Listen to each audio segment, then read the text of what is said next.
Hey everyone, welcome to my new another blog. তো আজকে আমি আপনাদেরকে দেখাবো, এই যে দেখেন আমি কোথায় আছি এখন।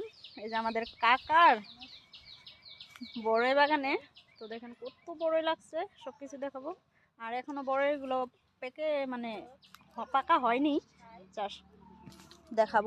তো গাইজ দেখেন এখনো বড়ইগুলো পাকেনি, তো হয়তো 15-20 দিনের মধ্যে পেকে যাবে। তো আমাদের কাকার বাগানটা দেখেন কত বড়, অনেকটাই বড় বাগান। এই কি করছো তুমি? কেন বড়াই খাও? তো গাইস এই সাইডে একটু রোদ পড়ে, তো এই সাইডের গুলো একটু পাকা পাকা লাগছে। তো আমি আপনাদেরকে একটা খেয়ে দেখাচ্ছি। তো এটা দেখেন,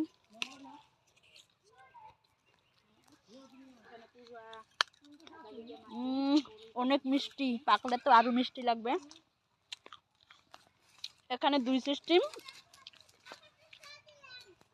তো অনেকটাই টেস্টি। আর এখানে এই বাগানে মানে 2 ধরনের আছে, একটা হলো একটু পাকে, কিন্তু আর একটা হলো একদম কাঁচা, কিন্তু খেলে অনেকটা মিষ্টি লাগে।